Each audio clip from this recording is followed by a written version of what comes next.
पत्रकार परिषद घेऊन वल्गना करतायत विकासाच्या बाबतीमध्ये, यांच्या दारासमोरचा रस्ता सुद्धा आमदार साहेबांनी केलाय. याची जाण त्या लोकप्रतिनिधींना असली पाहिजे. उचलली जीभ आणि लावली टाळ्याला अशा पद्धतीच्या गोष्टी त्या व्यासपीठावरून ते करतायत. मगाशी बदे साहेबांनी सांगितलं उतावळा नवरा आणि गुडघ्याला वाशिंग ही मराठीमधली म्हण आपली प्रचलित आहे. आणि या म्हणीच्या अनुषंगाने येणाऱ्या 2024च्या विधानसभेला सामोरे जात असताना हत्तीच्या पायाखाली काय ना कडेलोट काय हे शिवसैनिक या मतदारसंघातली जनता तुम्हाला दाखवल्याशिवाय राहणार नाही. चोरामोराचं राजकारण करायचं, त्यांच्या परिसरामध्ये अनेक लोकांना फसवायचं, गरीब शेतकऱ्यांची शेतजमीन लाटायची, अनेक प्रकारचे गुन्हे त्यांच्यावरती दाखल आहेत. त्यांनी स्वतःचं आत्मपरीक्षण करावं.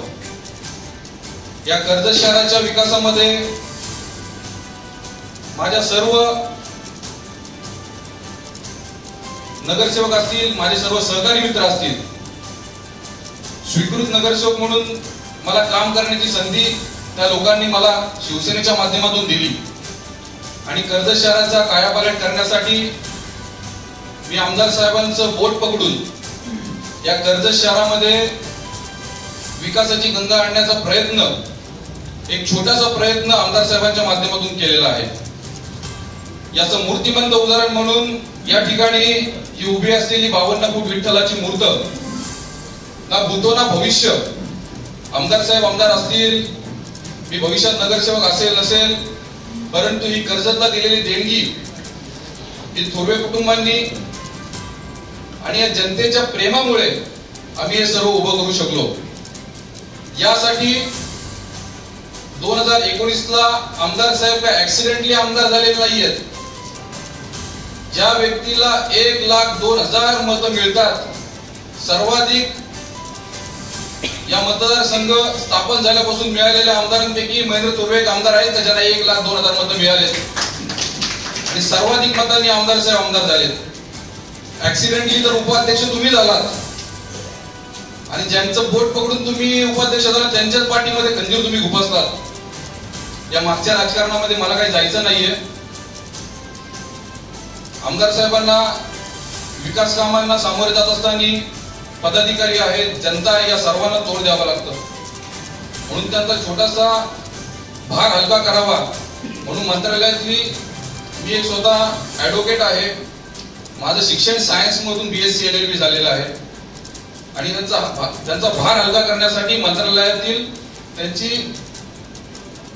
कामे, त्यांच्या विकास कामांचा पाठपुरावा करण्याचं काम मी आमदार साहेबांचा भाचा म्हणून नाही तर एक शिवसैनिक म्हणून करतोय. आणि या कर्जतला चांगलं नंदनवन घडवण्याचं काम येत्या काळामध्ये सुद्धा आमदार साहेबांच्या माध्यमातून होईल.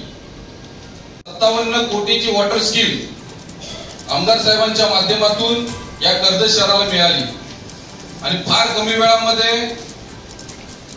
वॉटर स्कीम, पाणी पुरवठा योजना या कर्जत शहराला मिळवण्यामध्ये आमदार साहेबांचा फार मोठा हातभार आम्हा सर्वांना या ठिकाणी लाभला. 2004 सालानंतर कर्जतचं झालेले झपाट्याने वाढ, त्यामुळे ही वॉटर स्कीम अत्यंत गरजेची होती आणि या वॉटर स्कीमचं टेंडर सुद्धा निघालेलं आहे. म्हणजे एवढ्या जलद गतीने काम करणारे आमदार आपल्याला या ठिकाणी मिळालेले. मी या घरातील एक प्रतिनिधी, या घरातील एक व्यक्ती असल्याचा मला सार्थ अभिमान आहे. आणि येत्या काळामध्ये कर्जत खालापूरमध्ये घडणारा विकास हा आपण सर्व लोक तर बघणारच आहात. म्हणजे खालापूरमध्ये असलेली वॉटर स्कीम असेल, खोपोली नगरपालिकेमध्ये सुरू असलेली भुयारी गटार योजना असेल, माथेरानमध्ये सुरू असलेली भुयारी गटार योजना असेल, नेरळची 40 कोटीची वॉटर स्कीम असेल, आपल्या खांडस पात्रज मध्ये फुटलेला जो विकास असेल, आज तुम्ही आजही जाऊन बघा या खालापूर, खांडस आणि पात्रज मध्ये झालेले रस्ते हे वाखाणण्याजोगे आहेत. आज आम्ही सोडा, आमच्या मागून तुम्ही PWD मध्ये जा, कुठल्याही डेप्युटी इंजिनियर कडून त्याची माहिती घ्या काय कर्जतचा काय विकास झालाय. आणि ठेकेदारी आता व्यवसाय आमचा मुळात नाहीच आहे. मी स्वतः ऍडव्होकेट आहे. मी माझ्या कोर्टाची कामं करून मी इथे कर्जतमध्ये विकास कामांसाठी वेळ देतो. परंतु एखादं डिपार्टमेंट सांभाळत असताना कुठेतरी टोल लागतो, कुठेतरी टोलची पावती फाडायला लागते. ही कामं तर तुमची आहेत मित्रांनो. आम्ही अशी कामं कधीच केलेली नाहीयेत. असतील तरी दाखवा.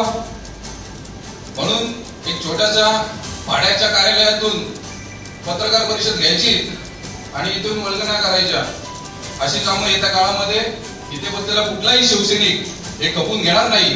तुम्हाला जेवढी कुमकुमी आहे तर 2024च्या विधानसभेच्या निवडणुकीला तुम्ही सामोरे जा.